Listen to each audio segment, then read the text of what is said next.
पिलामाने स्वागत करुछि तुम मानक मोर चैनल को। ए वीडियो रे आमे पढ़िबा भक्त कवि मधुसूदन राव रचित एक कविता जार ना होछि भारत भावना। तो पिलाए पढ़िबा आरंभ करबा पूर्वरु तुम मानक अनुरोध करुछि जे जदि एपर्यंत ए चैनल को सब्सक्राइब करिना हो तेबे एबे ही ए चैनल को सब्सक्राइब कर दियो, वीडियो को लाइक टे कर दियो एवं अन्य मानक सहित एहाकू शेयर भी कर दियो। तबे डेरी न करी एथरा आरंभ करबा पिलाए।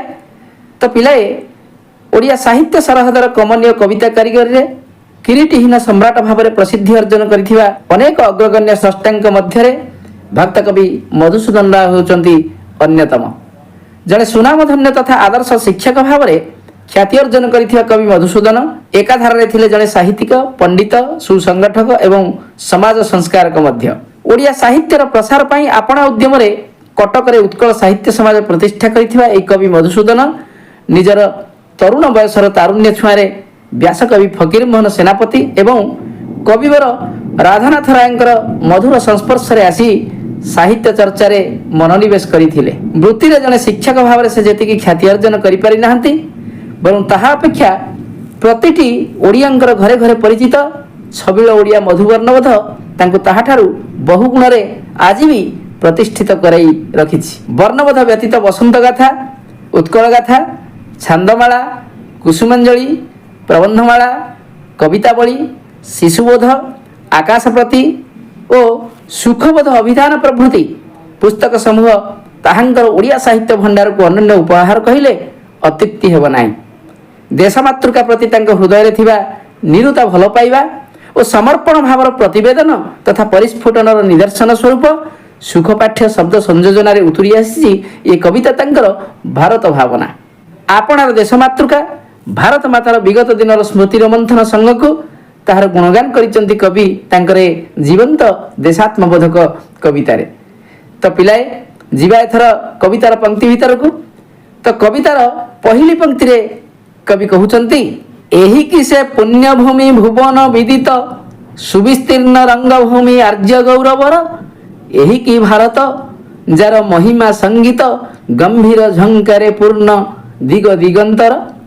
तो पिलाए कवि निज भितर आश्चर्य प्रकट कर ये कथा निजकु निजे प्रश्न करूचंती कौन ना एही कौन सही पुण्यभूमि बा पवित्र भूमि जे कि भुवन विदित बा पृथ्वी विख्यात अर्थात जो भूमि होची पृथ्वी रे सर्वश्रेष्ठ। कारण भारतीय संस्कृति, भारतीय परंपरा तथा नीति आदर्श ये सब समग्र विश्व में मध्य प्रशंसित एवं यही कौन से सुविस्तीर्ण बा सुविख्यात अर्थात परिव्याप्त भारतीय रंगभूमि जो भूमि को दिने आर्य ऋषिगण बा सनातनी ऋषिगण गौरवान्वित करथिले यही भी कौन से भारत जार महिमा गानर गंभीर झंकार बा गंभीर स्वर रे दिग दिगंतर अर्थात समग्र दिग एवं दिगर अंतर बा दिग ठारू भी आहुरी अनेक दूर को पूर्ण करि देउथिला। तो पुनः कवि कहउचंती जे एही कि से सुमनज्ञ आशा सरोवर जार ज्ञानामृत पाने कृतार्थ धरणी जार तेजे विभासित देश देशांतर एही कि से वसुधार समुजल मणि एही कि अमृतमयी मृत्युंजय संतान जननी। अर्थात कवि एक कथा भी प्रश्न करूचंती पिलाए एही कौन से सुमनज्ञ बा सर्वापेक्षा सुंदर आशार सरोवर बा आशार पुष्करिणी जो आशा पुष्करिणी ज्ञानामृत बा ज्ञान रूपी अमृतर जल को पान करी धरणी बा पृथ्वी कृतार्थ होईची बा निजको धन्य मने करिछि। केवल सेतिक नहे पिलाए कवि आहुरी मध्य कहउचंती कौन जे जहार तेजरे बा जहार ज्योति रे केवल से निजे नुहे बरं देश देशांतर अर्थात देशर बाहर को मध्य बा अन्य देश विदेश को मध्य से प्रभावित करिछि बा विदेश मध्य विभासित बा आलोकित होईछि। पिला एक कथा कहिबार माने कौन ना एक कथार माने ये देशर आदर्श एते महान जे ताहार आदर्श रे अनेक बाहर देश गुड़िक मध्य अनुप्राणित बा प्रभावित हुअन्ति। एई कौन हेउची सेई जे कि वसुधा अर्थात पृथ्वीर एक समुज्ज्वल बा परिष्कार भाव में चकचक करुथिबा मूल्यवान मणि सदृश एवं एई कौन से अमृतमयी बा अमृतर सागर जे कि मृत्युंजय अर्थात मृत्यु को जय करिथिबा बा अमर होई रहिथिबा संतान मानकर जननी। त परवर्ती पंक्ति रे कवि पुनः कहउचंती पिलाए कौन ना केमंते हा विभो आजि करिबी विश्वास एही से ही देवभूमि विश्व बंदनिया एही से ही तेजवीर्य गौरव निवास ଯାହାର ସ୍ମରଣେ ଉଲ୍ଲସିତ ବିରହିଆ ଏହି ସେହି ସର୍ବଦେଶ ଅଗ୍ରଗଣନିଆ। ପିଲାଏ, କବି ନିଜକୁ ପ୍ରଶ୍ନ କରିବା ପରେ ଏଠି ଏଥର ବିଭୋ ବା ବିଭୁ ଅର୍ଥାତ୍ ଈଶ୍ୱରଙ୍କୁ ମଧ୍ୟ ପ୍ରଶ୍ନ କରୁଛନ୍ତି। କ'ଣ ନା ସେ ପଚାରୁଛନ୍ତି ଯେ ହେ ପ୍ରଭୁ, କେମିତି ଯେ ଆଜି ମୁଁ ବିଶ୍ୱାସ କରିବି ଏଇ ହେଉଛି ସେଇ ବିଶ୍ୱବନ୍ଦନିଆ ଦେବଭୂମି ବୋଲି। ଯେଉଁ ଦେଶ ହେଉଛି ଦେବଭୂମି ଅର୍ଥାତ୍ ଯେଉଁ ମାଟି ହେଉଛି ଦେବତୁଲ୍ୟ ବା ଦେବତାଙ୍କ ସହିତ ସମକକ୍ଷ, ଯେଉଁ ମାଟିର ମହାନ ଆଦର୍ଶ ଓ ଆଚରଣ ସମଗ୍ର ବିଶ୍ୱରେ ପୂଜିତ ବା ପ୍ରଶଂସିତ, ଇଏ କ'ଣ ସେଇ ମାଟି? ପିଲାଏ, ଏଇଠି ତୁମକୁ ଟିକେ କହି ରଖେ ଯେ ଏ ମାଟିରେ ଥିବା ଅତୀତର ମହାନ ରୀତିନୀତି ଓ ଆଦର୍ଶ ଇତ୍ୟାଦିର ଅଭାବ ବୋଧକୁ ହୁଏତ କବି ଏଠି ନିଜର ଅନ୍ତରରେ ଅନୁଭବ କରିଛନ୍ତି। ଏଣୁ ଗୁଡ଼ାଏ ଅକୁହା ଯନ୍ତ୍ରଣାର ନୈରାଶ୍ୟ ରୂପୀ ଅନ୍ଧକାର ଭିତରେ ଆକ୍ତାମାକ୍ତା ହେବା ପରେ ହିଁ ଯାଇ କବିଙ୍କ ମନରେ ସୃଷ୍ଟି ହୋଇଛି କିଛି ବିପରୀତ ପ୍ରତିକ୍ରିୟାମୂଳକ ସନ୍ଦେହାତ୍ମକ ପ୍ରଶ୍ନବାଚୀ। ତେଜବୀର୍ଯ୍ୟ ଅର୍ଥାତ୍ ଯେଉଁ ମାଟି ପ୍ରତିଭା ରୂପକ ତେଜ ବା ପରାକାଷ୍ଠାରେ ଦିନେ ଗୌରବରେ ଫୁଲି ଉଠୁଥିଲା ଏବଂ ଯେଉଁ ମାଟିର କଥା ମନରେ ସ୍ମରଣ କଲେ ବା ଭାବିଲେ ବୀରମାନଙ୍କର ହିଆ ବା ଛାତି ଉଲ୍ଲସି ଉଠୁଥିଲା ଅର୍ଥାତ୍ ଶିହରି ଉଠୁଥିଲା, ଏଇ କ'ଣ ସତରେ ସେଇ ଦେଶ ଯିଏକି ସବୁ ଦେଶ ଭିତରେ ଅଗ୍ରଗଣନିଆ ବା ଆଗରେ ଗଣା ଯାଉଥିଲା? ଅର୍ଥାତ୍ ଏ ଦେଶକୁ ସମସ୍ତେ ଆଗରେ ହିଁ ରଖୁଥିଲେ। ପିଲାଏ, ପୁଣି କବି କହୁଛନ୍ତି ଯେ ମାନବ ମାନସ ଚକ୍ଷୁ ଜ୍ଞାନ ଆଦିତ୍ୟର ପବିତ୍ର ଉଦ୍ଭବ ସ୍ଥଳୀ ତେଣୁ ମୋହନିଆ। ଜେସନ ପୂର୍ବାଶା ଉଷା ଉଚ୍ଛଙ୍ଗ ସୁନ୍ଦର ଶୈଶବୀୟ ଲୀଳାଭୂମି ଲୋକଚକ୍ଷୁ ଦେବତପନର। ଅର୍ଥାତ୍ କବି ekଥା କହୁଛନ୍ତି ଯେ ଏ ଦେଶର ସନ୍ତାନଙ୍କ ମାନସ ଚକ୍ଷୁରେ ଜ୍ଞାନ ରୂପକ ଆଦିତ୍ୟ ଶୋଭା ପାଏ। ପିଲାଏ, ସଂକ୍ଷେପରେ କହିଲେ ଏ ଦେଶରେ ଏତେ ଜ୍ଞାନୀ ଗୁଣୀ ବ୍ୟକ୍ତି ଅଛନ୍ତି ଯେ ସେମାନଙ୍କର ଜ୍ଞାନ ଆଦିତ୍ୟ ବା ସୂର୍ଯ୍ୟଙ୍କ ପରି ଉଜ୍ଜ୍ୱଳିତ ବା ଚକଚକ କରୁଛି।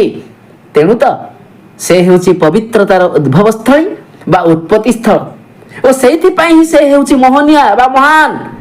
ପୂର୍ବାଶା ବା ପୂର୍ବ ଦିଗର ଆଶା। କିଏ ପୂର୍ବ ଦିଗର ଆଶା? ପିଲାଏ, ନା ସୂର୍ଯ୍ୟ। ଯେମିତି ତାର ସୂର୍ଯ୍ୟ ଦେଖିବାକୁ ଅତି ସୁନ୍ଦର ଲାଗନ୍ତି, ତାର ଉଷା ଉଚ୍ଛଙ୍ଗ ବା ସକାଳର କୋଳ ମଧ୍ୟ ସେତିକି ସୁନ୍ଦର। କାହାର?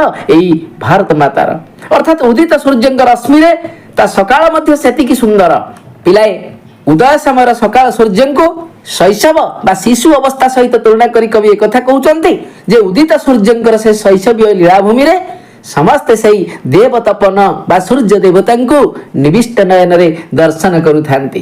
ତ ତା ପରପଂକ୍ତିରେ କବି ekଥା କହୁଛନ୍ତି ଯେ କାହିଁ ସେହି ନଦୀ ପୁଣ୍ୟ ତୋୟା ସରସ୍ୱତୀ ଯାର କୂଳେ ଋଷି କଣ୍ଠେ ସ୍ଫୁରିଲା ଗମ୍ଭୀରେ ଈଶସ୍ତୁତି ବେଦ ରୂପେ ମୋହି ବସୁମତୀ ଅମୃତ ସଙ୍ଗୀତ ତାନେ ଉଚ୍ଛ୍ୱାସିଣ ଧୀରେ ହୃଦୟର ଉଚ୍ଚତମ ଆଶା ଲହରୀରେ।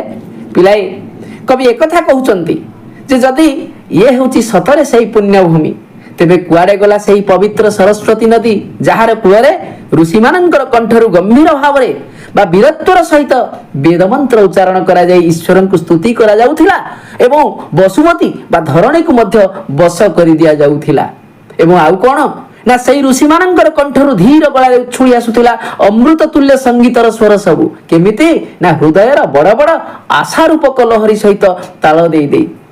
ତ ପୁନଃ କବି କହୁଛନ୍ତି ଯେ ନାହିଁ ରେ ଭାରତ ବକ୍ଷେ ଆଜି ସେ ସରିତ ବେଦମାତା ଆର୍ଯ୍ୟ ଦେହ ପୁଷ୍ଟ ଜାରଣୀରେ ଆର୍ଯ୍ୟ କବି ଆତ୍ମା ପଦ୍ମ ଯହିଁ ବିକଶିତ ଶିଖିଲା ସମ୍ବନ୍ଧ ତାର ପରମାତ୍ମା ମିହିର ସହିତ। ତ ପିଲାଏ, କବି ହୁଏତ ସେଇ ପୁଣ୍ୟତୟା ବା ପବିତ୍ର ସରସ୍ୱତୀ ନଦୀର ଅତୀତ କୀର୍ତ୍ତିରାଜିକୁ ତଥା କର୍ମକାଣ୍ଡ ଜନିତ ଅଭାବବୋଧକୁ ଅନୁଭବ କରିଛନ୍ତି ନିଜ ଭିତରେ।